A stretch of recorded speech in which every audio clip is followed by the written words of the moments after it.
Senator Burr. Thank you, Mr. Chairman. After working on pandemic policy now for 17 years, I'm reminded this morning Tony Fauci's been doing it twice as long as I have, and most of you at the dais have been doing that as well. I urge my colleagues, pay attention to what each of these individuals say, because some things are predictable up here. Congress is a full-fledged partner and funds things when there's an urgent need, a threat that's out there. And I know, Tony, you've seen over the years when there's not that threat out there, things get shelved, like platforms that we could have developed and have better countermeasures today, platforms that then could address vaccines at a much faster pace than maybe what we're doing. But we spend more time with the blame game than we do with focuses on how the future should look.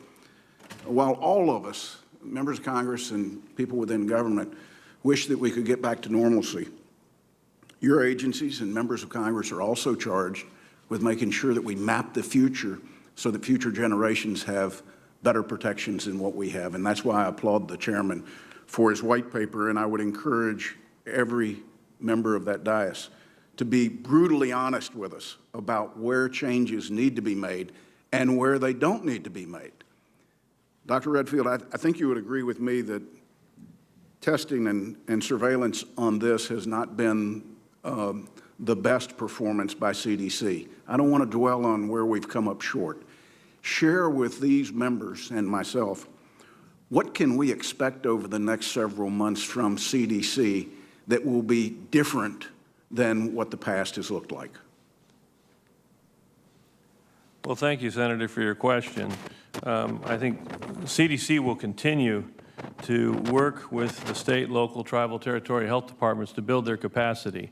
I think we all know that for decades, there's been consistent underinvestment in public health in this nation. And the core capabilities to do that job, data monitorization, predictive data analysis, laboratory resilience, workforce, very appreciative for the emergency response fund that Congress provided. These are critical infrastructure issues that the reality are have been underinvested. CDC is right now probably providing 50 to 70% of all public health funding to each state. We need to have a much more robust investment in these core capabilities. What you are going to see because of the Congress acting, CDC has provided now $12 billion to the local, state, territorial, tribal health departments to begin to build that core capability that we would have liked to build over the last several decades. So that there's enhanced testing. As has been mentioned, it's complicated here because this virus is so asymptomatic for so many, so the traditional methods of diagnosis, contact tracing, isolation are going to be inhibited for many individuals, and that's going to require broader community-based surveillance strategies. Those plans, as was mentioned by the Admiral, we've received them for June and July. We're working with the local jurisdictions. They're going to have them in middle July for the plans for the rest of the year. And we're going to be working side by side with them to continue to augment the public health capacity to respond to this COVID virus with basically enhanced surveillance and enhanced early diagnosis, contact tracing, isolation to begin to bring this outbreak under control. I hope some of that money will be used to upgrade the systems at CDC that are antiquated.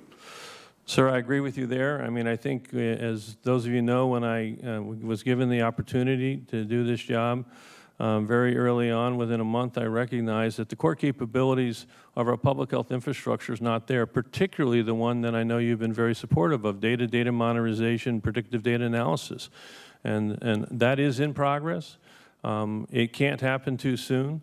And we're appreciative of the support that Congress has given, and I do think it's fundamentally critical to bring our data system, and as you know, the data personnel that we have, and we thank you for your efforts there. And as we need to hire those individuals strategically, we will continue to do that to make sure that the premier public health agency in this country has the personnel and data systems that it does need. But I will say the other big issue we have to correct is to make sure our public health, state, local, territorial, and tribal have that integrated health system of data.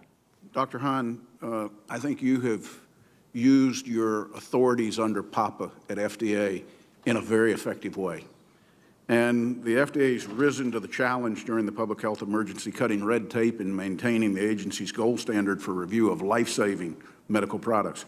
You've specifically mentioned innovative clinical trial designs and the use of real-world data as areas where the FDA has gained ground during the response to COVID.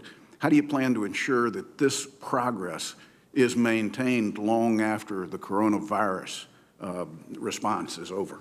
Thank you, Senator Burr. Critical issues that you bring up. In addition, some of the things that we're doing on the review side to actually expedite review and work with innovators and developers, we will continue. Part of our review of our actions to date, so a mid-action review, will inform how we move forward.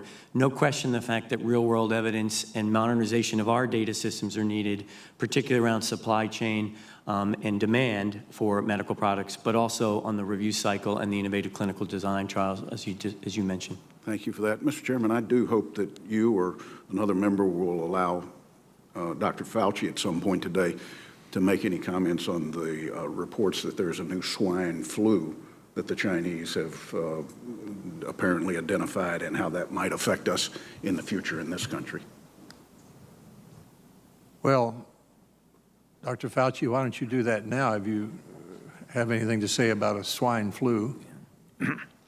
The Chinese, over the last week or two, have identified a virus in the environment. It has not yet shown to be infecting humans, but it is exhibiting what we call reassortment capabilities. In other words, when you get a brand new virus that turns out to be a pandemic virus, it's either due to mutations and or the reassortment or exchanges of genes. And they're seeing virus in swine, in pigs now, that have characteristics of the 2009 H1N1, of the original 1918, which many of our flu viruses have remnants of that in it, as well as segments from other hosts like swine. When they all mix up together and they contain some of the elements that might make them susceptible to being transmitted to humans, you always have the possibility that you might have another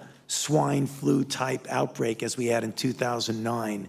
It's something that still is in the stage of examination. It's not so-called an immediate threat where you're seeing infections, but it's something we need to keep our eye out on, just the way we did in 2009 with the emergence of the swine flu. It's called G4 is the name of it. Thank you.